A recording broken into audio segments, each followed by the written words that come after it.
Graça e paz, amados irmãos.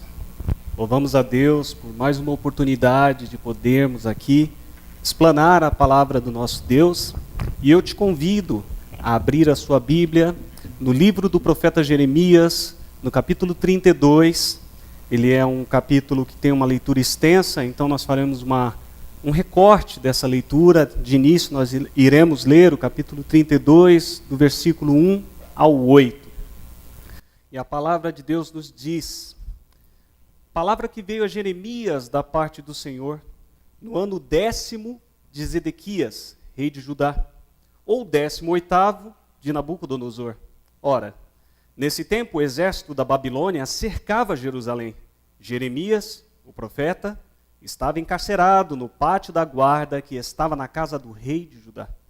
Pois Zedequias, rei de Judá, o havia encarcerado, dizendo: por que profetizas tu que o Senhor disse que entregaria esta cidade na mão do rei da Babilônia? E ele a tomaria? Que Zedequias, rei de Judá, não se livraria da mão dos caldeus, mas infalivelmente seria entregue nas mãos do rei da Babilônia, e com ele falaria boca a boca, e o veria face a face. E que ele levaria Zedequias para a Babilônia, onde estaria até que o Senhor se lembrasse dele. Como este disse, e ainda que pelejasseis contra os caldeus, não sereis bem-sucedido. O Senhor dirigiu-me a palavra nos seguintes termos: Hanamel, filho do seu tio Salum, virá ao seu encontro e dirá: compre a propriedade que tenho em Anatote, porque sendo o parente mais próximo, você tem o direito e o dever de comprá-la. Conforme o Senhor tinha dito, meu primo Hanamel veio ao meu encontro no pátio da guarda e disse: compre a propriedade que tenho em Anatote, no território de Benjamim, porque é seu direito de posse e de resgate. Compre-a. Então compreendi que essa era a palavra do Senhor. Existe uma modalidade na Bolsa de Valores chamado mercado de futuros. Ela consiste em um investimento onde se negocia contratos futuros de vários ativos, como o boi, o milho, a soja, dólar e tantos outros produtos. Esses produtos têm seu valor calculado hoje com aquilo que ocorrerá no futuro. Você investe hoje, conforme as informações e análises, calculando os valores que poderão, veja que eu friso aqui, poderão se confirmar em um futuro. Essa modalidade de investimento, ela é considerada de alto risco. Um risco muito alto para quem investe nesse tipo de mercadoria, nesse tipo de modalidade. Entretanto, ela também é de alto lucro também. Quando nós vemos a narrativa presente no capítulo 32 do livro do profeta Jeremias, o profeta está em um dos seus piores momentos, um dos momentos mais terríveis de sua vida. E é justamente nesse período que ele é convidado a investir, no mínimo, em algo inusitado e desaconselhável. Preso, desacreditado por pregar a palavra de Deus, Jeremias era considerado um traidor, tanto pelo rei, quanto pelos seus concidadãos. Ele era também muito odiado, até pelo rei mesmo. E mesmo diante dessas coisas, Deus orienta o profeta a comprar uma propriedade no momento mais desfavorável de Judá. Imagine a situação, gostaria que você imaginasse comigo a situação. Jeremias preso, encarcerado no pátio da guarda do palácio, odiado pelo rei e pelos seus concidadãos por anunciar a palavra de Deus. A cidade de Judá, um caos. Fome, doenças, desespero se alastrava por cada canto.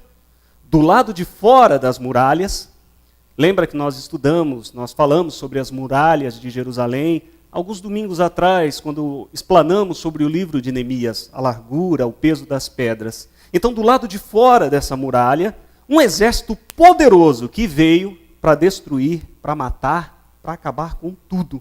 Não havia esperança nem misericórdia. Em meio a essa situação de destruição e morte, a palavra de Deus vem a Jeremias e ordena que ele fizesse a coisa mais ilógica que poderia ocorrer. que ele comprasse uma propriedade exatamente no meio do campo de batalha. Deus disse a Jeremias que seu primo Hananel estava a caminho para lhe oferecer essa propriedade. Em sua cidade natal, Jeremias era de Anatote. E segundo a lei que Moisés estabelece, presente no livro de Levíticos, no capítulo 25, no versículo 25, Jeremias era o resgatador dessa propriedade, porque ele era o parente mais próximo de Hananel. Antes que ela se perdesse, era oferecido a um resgatador, a um parente, e Jeremias era essa pessoa. Agora, se Hananel tivesse aparecido de repente, sem que Deus avisasse o profeta, tenha certeza, meu irmão, é muito provável que Jeremias teria recusado a proposta de comprar esta propriedade. Afinal, o terreno já estava nas mãos da Babilônia. Anatote, ela não ficava do lado de dentro das muralhas, mas um pouco retirada do lado de fora. Então, Anatote já estava na mão dos inimigos. Para piorar, Jeremias está em uma prisão, e sem dúvida alguma, o futuro de Jeremias era incerto. E o futuro de Judá era sombrio. Ninguém investiria nesse mercado de futuros. Ninguém, sã consciência, nenhum corretor, nenhum Renê da vida que dá uns toques aí para a gente de bolsas e mercadorias, esse lance de bolsas de valores, ninguém aconselharia Jeremias, não, pode comprar. O que se apresenta seria a perda completa do investimento. É coisa de louco. Entretanto, estamos diante de um convite feito não por homens, uma ordem feita não por homens, mas sim por aquele que tem o tempo e o destino em suas mãos. E diante disto, irmãos, eu gostaria de analisar algumas lições presentes nesse capítulo tão precioso de Jeremias, nesse capítulo 32. Pois estamos diante, irmãos, de um Deus que renova. E este Deus, ele vai além daquilo que pensamos e daquilo que vemos. E o Deus que renova, em primeiro lugar, ele nos convida a obedecer a sua voz, mesmo quando ela não faz nenhum sentido. Leiam comigo Jeremias 32, do 9 ao 12, que diz assim: Assim comprei do meu primo Hanamel a propriedade que ele possuía em Anatote. Pesei a prata, lhe paguei 17 peças de prata, assinei e selei a escritura, e pesei a prata na balança diante das testemunhas por mim chamada. Peguei a escritura, a cópia selada, com os termos e condições da compra, bem como a cópia não selada, e entreguei as escrituras de compra a Baruque, filho de Nerias, filho de Maazéias, na presença do meu primo Hanamel, das testemunhas que tinham assinado as escrituras, e de todos os judeus que estavam sentados no pátio da guarda. Em Hebreus 3,15, a Bíblia nos diz que se hoje ouvirdes a voz de Deus, não endureça o seu coração. Eu me lembro, irmãos, na década de 90, coisa lá para trás, nos trens do subúrbio de São Paulo, que iam do subúrbio para o centro, haviam cultos nesse trem, era sempre no terceiro vagão. Né? Você precisava contar do maquinista para trás, porque nem sempre os trens suburbanos tinham o mesmo tamanho. Senão você ia bater em outros vagões. Era uma coisa assim surreal. Né? Cada vagão tinha uma coisa diferente. O quinto e o sexto é pagode, não me pergunte porque eu sei disso. O terceiro era o culto evangélico. Esse você pode perguntar porque eu sei. E certa feita um irmão estava nesse culto, no trem, ele havia acabado de comprar uma Bíblia, capa dura, coisa linda. Uma Bíblia de um valor agregado considerável. E ele rapidamente, ali no meio do culto, todo empolgado, ele pega a Bíblia, faz uma assinatura, uma pequena dedicatória para ele mesmo, põe um versículo bíblico lá, e quando ele fecha a Bíblia, ele ouve claramente a voz de Deus e diz para ele, olha, você vai andar mais 3 vagões para lá, para a parte perigosa do trem, e vai entregar essa Bíblia para quem eu mandar. E as estações vêm passando, né? É uma viagem longa, várias estações. Ele, não, vou fazer isso não, você está doido? Bíblia nova, acabei de... Pô, tá meu nome aqui, ó, coloquei meu nome, tem minha assinatura, é minha. E o Espírito Santo falando com ele, olha, vai lá, entrega a Bíblia para essa pessoa. E ele, muito revoltado, levanta. Um detalhe, você pode passar por dia, hoje já não sei se pode mais, mas você conseguia passar de um vagão para o outro com um trem em movimento, para você ver como era um negócio de última tecnologia, né? O trem saltava mais do que sapo na lagoa, enfim. E ele vai andando, e ele chega então num vagão que nós chamávamos na época o vagão do crime, né? Que ali se negociava drogas ilícitas e tantas outras coisas. E havia um homem sentado e ao redor dele alguns amigos. E o Espírito Santo de Deus falou claramente para ele: é para aquela pessoa que você vai entregar essa Bíblia. E ele foi até o homem e antes dele chegar no homem, o homem já se levantou e falou: o que você quer aqui? E ele falou: eu só vim entregar essa Bíblia para você. E o homem ficou extremamente revoltado, muito nervoso, falou para ele que ali não era o lugar dele. Eu estou resumindo os termos, porque ele usou muitos outros adjetivos que não podemos sequer imaginar. E tomou a Bíblia da mão daquele irmão, abriu a janela e jogou a Bíblia pela janela. E quase joga o irmão também. E ele foi dando ré, andando para trás, sendo insultado, e ele volta para o vagão do culto, muito chateado, muito revoltado com Deus, e falou: Deus, por que você fez isso? O homem nem leu a Bíblia, jogou a Bíblia fora. E a vida que segue. Alguns anos se passaram e um dia ele estava em um culto e alguém testemunhava e falava: irmãos, nós temos que ter fé, nós temos que confiar em Deus até no último momento que você está passando por necessidade. Certa feita na minha vida, eu tomei a decisão de tirar a minha vida. E já havia vindo um trem passando, eu falei: mas no próximo eu me lanço debaixo dele. E antes que eu tomasse uma decisão, uma Bíblia veio voando, acertou minha cabeça e eu caí no chão. E tinha um versículo bíblico e eu li aquilo e fui confortado. E ali eu chorei, procurei uma igreja e Deus me converteu. E aquele homem estava no culto e falou assim: eu preciso conversar com esse homem. Eu preciso ver a contracapa dessa Bíblia. E era a Bíblia dele.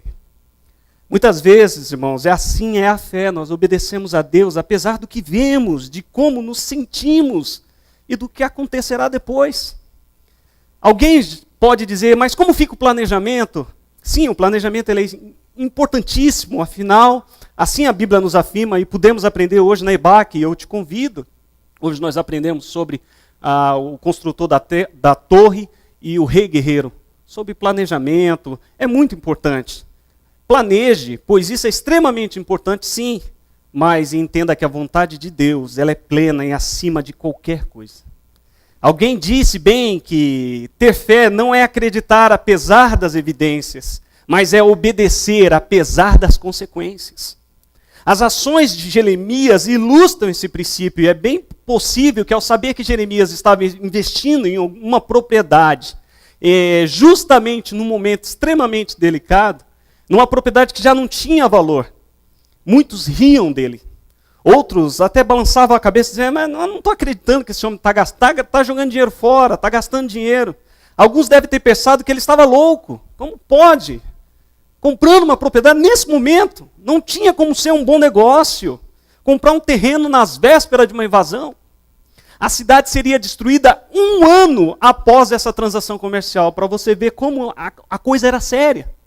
E ainda Jeremias, para piorar, pagou preço de tabela FIPE, preço cheio, nenhum desconto. Muitas vezes nós somos desafiados por Deus a fazer coisas que somente você, e na maioria das vezes somente Deus, entende. Em uma sociedade que prega veementemente a meritocracia, a vantagem acima de tudo, o ganhar e ganhar, em um mundo que é dos espertos, obedecer à voz de Deus não faz sentido algum. Perdoar quem te magoa, compartilhar, ter empatia com os que estão chorando e alegrar com os que se alegram, não faz sentido em uma sociedade cada vez mais individualista. Geralmente enfrentamos os mesmos questionamentos que Jeremias enfrentou. Somos chamados de louco, comprar um terreno que já não valia nada e agora vale menos ainda. É louco ter filho justamente agora, irmão. Casar agora. Abrir um investimento agora. Se envolver com a igreja agora. O que você ganha com isso? Se não olharmos para quem nos chamou, se nós não olharmos para quem nos chamou, para quem nos deu o sonho, para quem nos deu a promessa, compraremos esses questionamentos e com certeza abandonaremos a missão. O sonho, como um prédio que foi edificado e não terminado, a gente abandona um sonho como aquele prédio, sabe, aquele esqueleto. Nós vemos pela cidade aqueles esqueletos de prédio que foi começado e não foi terminado, quanto sonho investido ali, quantas pessoas perderam o seu sonho ali. O profeta teve, então, de mostrar sua fé em ação. E Deus o abençoou por isso. Mesmo sem entender, sabia que a vontade de Deus é perfeita. Mas quando esta vontade vai além da nossa capacidade de compreensão, quando vemos a história de Jeremias daqui, do século que nós estamos, muito à frente do que ele passou, nós vemos um quadro completo e a obra pronta, e é maravilhoso. A forma como Deus agiu, nós nos maravilhamos. Olha o que Deus fez.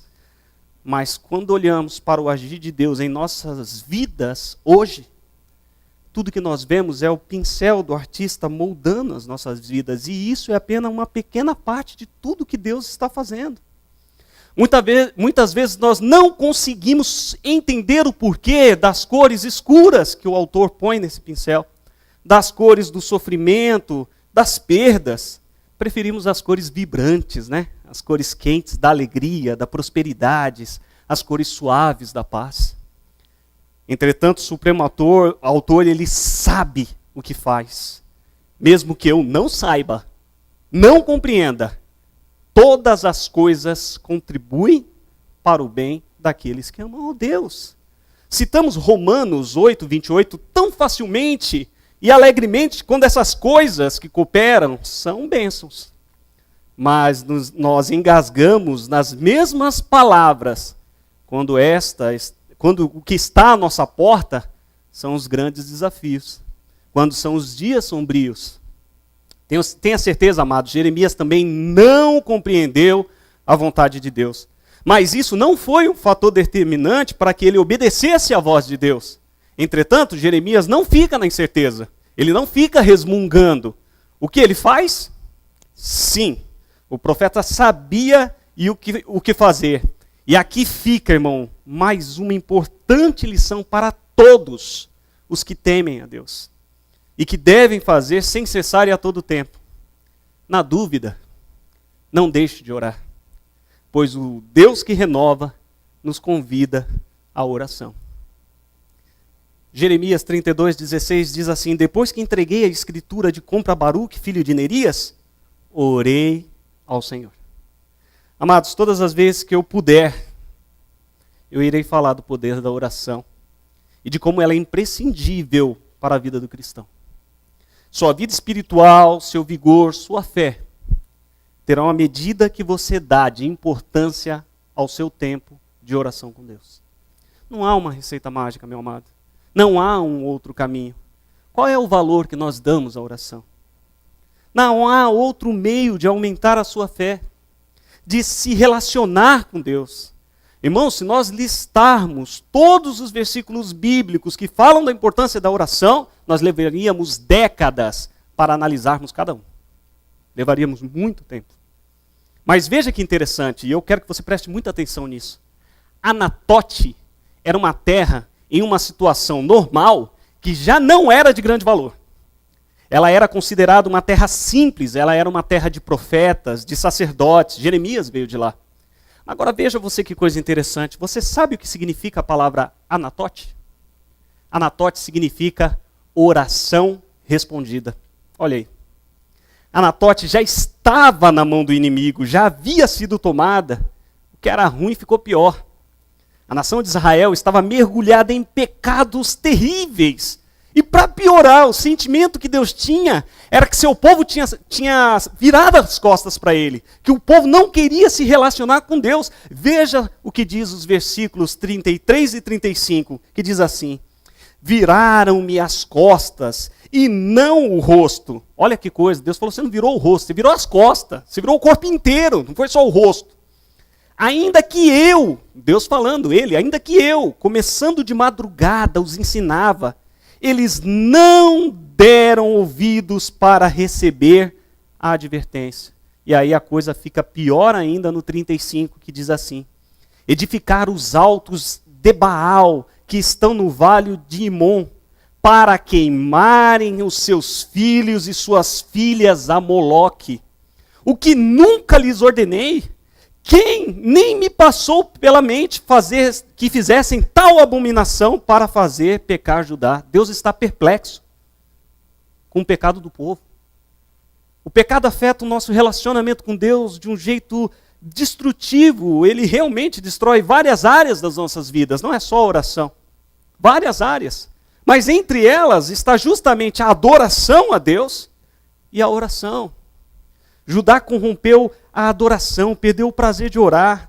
Se a oração não está no nosso coração, tem uma pergunta legal: o que está?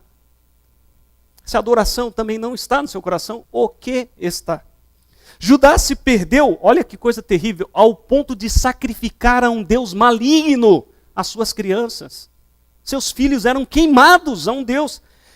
Deus diz ainda que o que nunca lhes ordenei, olha como Deus está indignado, Deus falou, eu nunca pedi isso para vocês, nem passou pela minha mente fazer tal abominação para fazerem pecar a Judá. É como se Deus dissesse assim, quem pediu isso para vocês? Onde vocês aprenderam isso? O pecado ele nos tira o prazer de estarmos na presença de Deus, irmãos. Ele coloca outras coisas no centro da nossa adoração e devoção. Agostinho disse que o coração do homem é uma fábrica de ídolos. E posso afirmar a você, e eu tenho certeza que você pode me dizer assim, olha, eu não queimo meus filhos a Moloque. Mas eu permito que outros deuses tomem o lugar de Deus no meu coração e no coração deles. Judá deixou de se relacionar com o Deus verdadeiro. Outros deuses ocuparam o lugar que antes era de Deus. Quando não nos relacionamos com Deus, nós não conseguimos realmente compreender sua voz, sua vontade se torna extremamente questionável. As dúvidas tomam o lugar que pertencem à fé. Onde havia fé, agora há dúvidas. Há muito mais porquê. E há muito mais, será mesmo? Será? Se não tomarmos o cuidado, nós pedimos oração, mas não participamos dela. Mas pedimos. Jeremias, ele não faz isso, ele vai à fonte, ele entra na presença de Deus e declara quem Deus é. Os irmãos podem pegar, há um relatório extenso que Jeremias diz da glória de Deus, de como Deus tirou o povo do Egito, de como Deus foi fiel e de como Israel havia pecado. Jeremias faz uma verdadeira linha do tempo, demonstrando a bondade e a fidelidade de Deus e a infidelidade de Israel. Jeremias sabia que a situação era terrível, irmãos. Ele não fica na dúvida. Ele não fica com essa dúvida para ele entrega essa dúvida para Deus. Veja o versículo 24. Olha a oração do profeta, ele diz assim: as rampas de cerco são erguidas pelo inimigo para tomarem a cidade.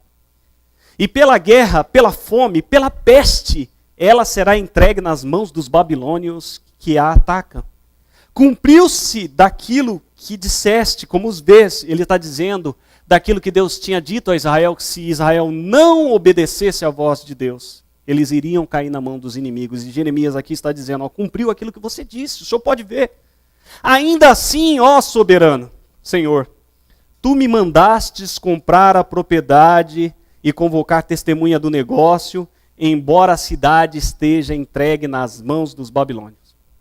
Jeremias entrega para Deus, olha Deus, eu estou com um ponto de interrogação grande aqui, eu cumpri a tua vontade, mas tem um exército poderoso lá fora que as rampas para invadir a cidade estão prontas. O cenário ainda era de caos, de medo, de destruição, mas quando o profeta ora a Deus, há como se fosse uma pausa nesse enredo dramático, e Deus responde à oração de seu servo. E o Deus que renova nos convida a confiar no futuro que Ele tem para nós. Veja você que Deus misericordioso. Jeremias 32, de 26 a 29 diz: a palavra do Senhor veio a mim dizendo, eu sou o Senhor, o Deus de toda a humanidade.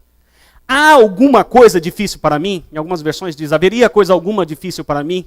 Até aqui, glória a Deus, nossa, a fé aumentou, nossa, é isso que eu gosto de ouvir. Silvano, agora eu estou gostando, haveria coisa alguma ao Senhor. Nossa, minha fé está lá em cima.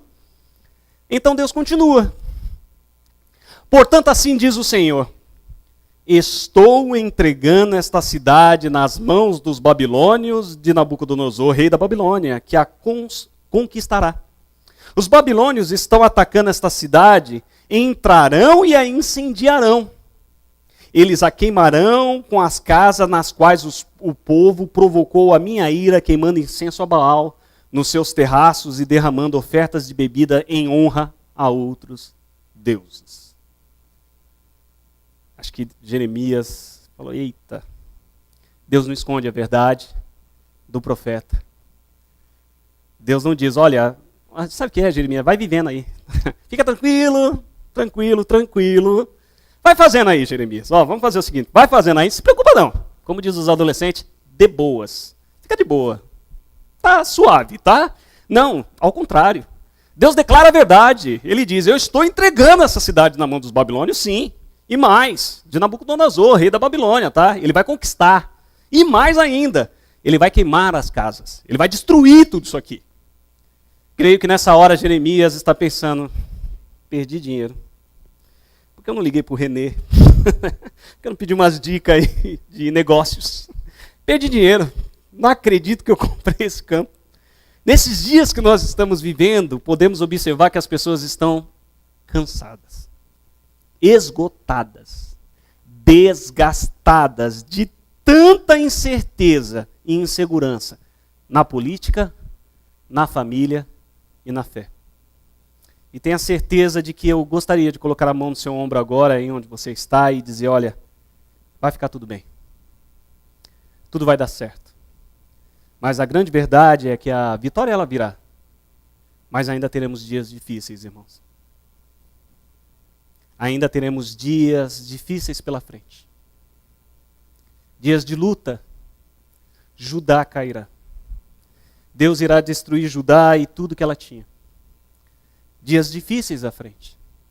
Se a história terminasse assim, seria um fim justo. Seria o fim e seria um fim justo. Por fim, nós somos culpados de nossos pecados. E isso é inegável. É inegável. Mas o Deus de misericórdia, o Pai de amor, não termina a sua resposta. E aqui ele continua.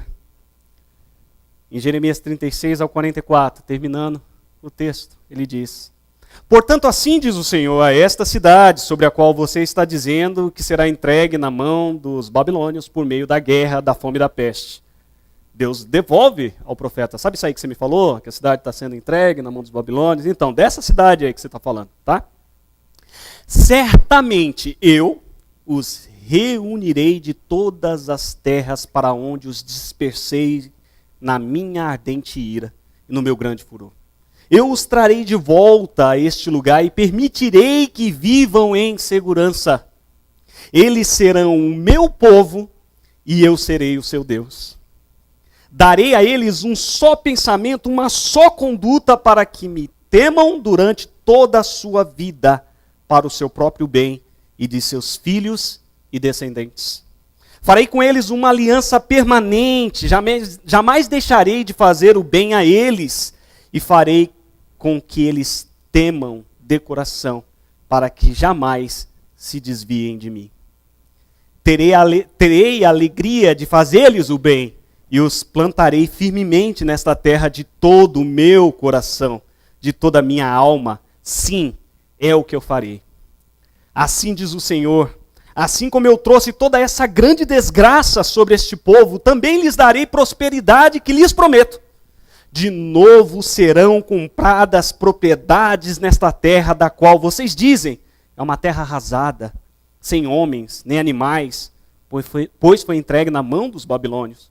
Propriedades serão compradas por pratas e escrituras serão assinadas e seladas diante de testemunha no território de Benjamim. Nos povoados ao redor de Jerusalém, na cidade de Judá, na cidade dos montes de Cefalá e do Neguebe, porque eu restaurarei a sorte deles, declara o Senhor. É interessante que Jeremias ele não viu esse renovo, mas cumpriu a vontade de Deus. E aqui eu fico pensando que oramos muitas vezes por causas e pessoas que nós não veremos o trabalhar de Deus sobre eles. Entretanto, o agir de Deus vai além da nossa breve existência. Suas promessas, elas atingem o nosso futuro e o futuro dos nossos descendentes. Obedecer à vontade de Deus implica em um futuro que vai além do que os olhos podem ver.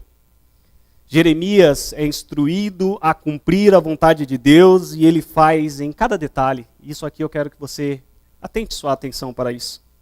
Em cada detalhe, a prata, a escritura, as testemunhas, a conservação do documento. E aqui nós aprendemos que devemos ter zelo ao cumprir a vontade de Deus. Na vontade de Deus não há esquema, não há rolo, jeitinho brasileiro que tanto nos envergonha. Jeremias cumpriu a vontade de Deus na íntegra. Imagine agora no futuro. Anatote, hoje, é uma região de Israel atualmente chamada de Anata. Um pequeno lugar ao norte de Jerusalém, repleto de campos de trigo, oliveiras e figueiras. Também de cisternas encravadas nas pedreiras, uma terra fértil, próspera e rica. Anatote. Deus responde à oração. Jeremias foi o resgatador de uma terra que estava dominada pelo inimigo. Da mesma forma que Jesus nos resgatou quando ainda éramos inimigos da cruz. O Evangelho de João, no capítulo 14, 2, nos afirma: na casa de meu pai há muitas moradas. Se não fora, eu não vou-lhe teria dito, pois vou lhes preparar lugar. Jesus mudou a nossa sorte e nos deu um futuro junto ao Pai. Mesmo diante de tudo que temos vivido, diante de toda essa loucura, das pessoas que nós estamos perdendo, das tristezas que estão vindo para nós, de tudo que essa vida nos impõe, Deus tem um futuro glorioso para seus filhos. Mesmo que pareça que estamos perdendo, Deus tem um futuro para mim e para você. Tenha certeza que Deus cumpre as suas promessas. Os que olhavam a crucificação de Cristo, com certeza pensavam: é o fim. Ele está morrendo. Ele pregou tanto, ensinou tanto, e para quê? Ah lá, ele está morrendo. Seus discípulos dispersos, os que o admiravam, com medo, se espalharam. É a conclusão triste de uma história de sofrimento e dor. Mas não foi assim, foi bem ao contrário. Jesus, ele vence a morte justamente na cruz. E em sua morte foi nos dado vida. Em sua morte ele nos comprou para uma viva esperança. Novamente, o versículo 44 diz: propriedades serão compradas por prata, e escrituras serão assinadas, seladas diante de testemunhas nos territórios de Benjamim, nos povoados ao redor de Jerusalém, na cidade de Judá, na cidade dos montes de Cefelá e do Neguebe, porque eu restaurarei as sortes deles, declara o Senhor. O que não tinha valor, Anatote não tinha valor nenhum, agora brilha com a glória de Deus. Eu não tinha valor.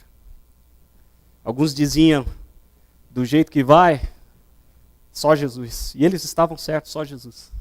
Eles acertaram. Sim, o Filho de Deus, ele me viu no meu pecado, ele me perdoou, me resgatou, e glória a Deus, o meu pecado, o seu pecado, não é o fim. Não é o fim da sua história, o seu pecado não é o fim da sua história. Há um Deus que perdoa, que me ajuda, que me transforma. Em suas lamentações, para você ver como Jeremias foi uma pessoa que chorou por Israel. Jeremias escreve: as misericórdias do Senhor são as causas de não sermos consumidos, porque as suas misericórdias não têm fim, renovam-se cada manhã. Grande é a tua fidelidade. A minha porção é o Senhor, diz minha alma, portanto, nele esperarei. Bom é aguardar no Senhor. Apesar dos meus erros, Deus continua provendo as suas bênçãos sobre minha vida. Cada manhã, suas misericórdias são renovadas. A cada almoço em família, a cada momento em alegria, a cada culto que celebramos juntos, Deus está provendo hoje, irmãos. E certamente Ele também proverá um futuro glorioso para nós, apesar e muito além do que estamos vivendo, olhando. 2 Coríntios 5:7 nos diz: visto que andamos por fé e não pelo que vemos. É muito mais do que apenas o aqui e o agora. 1 Coríntios 15:19. ele nos alerta que se a nossa esperança em Cristo se limita apenas a esta vida, somos os mais infelizes de todos os homens. E na primeira carta de Pedro, no capítulo 3, 1 a 7, ele nos diz: Bendito Deus e Pai do nosso Senhor Jesus Cristo, que segundo a muita misericórdia nos regenerou para uma viva esperança, mediante a ressurreição de Jesus Cristo dentre os mortos, para uma herança incorruptível, sem mácula, imarcessível, reservadas nos céus para vós outros, que sois guardados pelo poder de Deus mediante a fé, para a salvação, preparada para revelar-se no último tempo. Nisso exultais, embora no presente, por breve tempo, se necessário sejais contristado por várias provações. Olha o que ele diz. Se no presente nós temos que passar por provações, para que uma vez confirmado o valor da vossa fé, muito mais preciosa do que ouro perecível, mesmo quando apurado por fogo, redunde em louvor, glória e honra na revelação de Jesus Cristo. O céu, irmãos, é um lugar de reencontro, de alegria e de vida. Ouça a voz de Deus, mesmo quando ela não faz sentido algum para você. Tenha certeza que Deus sabe o que faz. Busque a Deus em oração e eis aí seu canal direto ao coração do Pai. E por fim, meus irmãos, confie no futuro que Deus nos preparou, mesmo quando tudo o que está acontecendo na sua vida diz o contrário. Tenha certeza, irmãos, que Deus cuida e cuidará de cada um de nós. Oremos, meus irmãos. Pai, nós te louvamos porque o Senhor cuida de nós. Mesmo quando eu não consigo entender a sua voz. Mesmo quando, Pai, as pressões dessa vida me dizem para tomar outro caminho. É bem verdade, ó Pai, que o meu coração é extremamente enganoso. Eu prefiro confiar em Ti, Pai. Fácil? Não, não é fácil. E é por isso que eu estou aqui, ó Pai, na Tua presença te pedindo, ajuda-nos, ó Pai, a confiar. Ajuda-nos, ó Pai, a fazer a Tua vontade. Tanto querer quanto fazer, é o Senhor que proporciona em nós. Somos filhos, ó Pai, que clamamos pela Tua ajuda. Visita agora, ó Pai, os meus irmãos em casa, que passam por grandes provações. Que o Teu Espírito Santo possa tocar nestes corações, demonstrando, ó Pai, que o Senhor tem cuidado deles. Que o Senhor está presente em cada momento.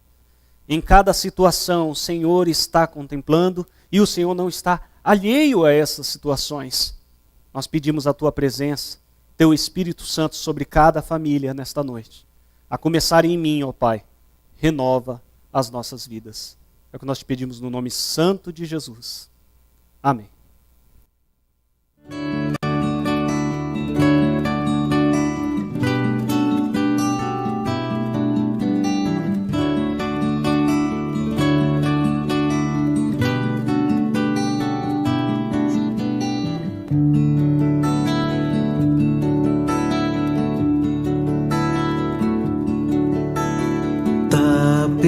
Tapeceiro, grande artista, vai fazendo seu trabalho,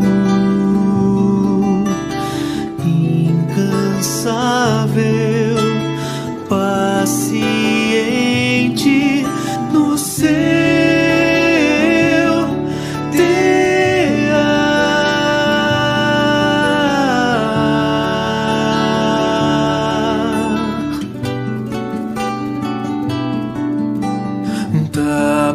tapeceiro, não se engana, sabe o fim desde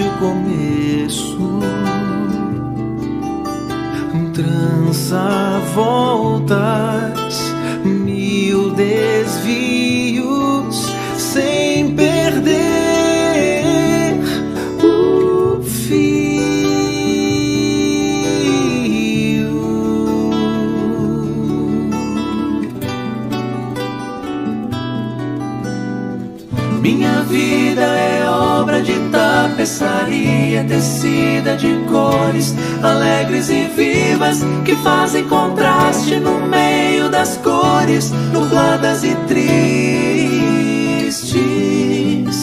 Se você olha do avesso, nem imagina o desfecho. No fim das contas, tudo se explica, tudo se encaixa, tudo coopera pro meu bem. Quando se vê pelo lado certo, muda-se logo a expressão do rosto, obra de arte pra honra e glória do tapeceiro. Minha vida é obra de tapeçaria tecida de cores alegres e vivas que fazem contraste no meio das cores nubladas e tristes. Se você olha no avesso, nem imagina o desfecho. No fim das contas, tudo se explica, tudo se encaixa, tudo coopera pro meu bem. Quando se vê pelo lado certo, todas as cores da minha vida dignificam a Jesus Cristo, o tapeceiro.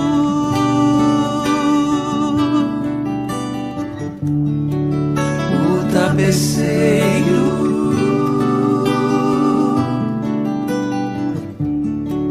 O tapeceiro.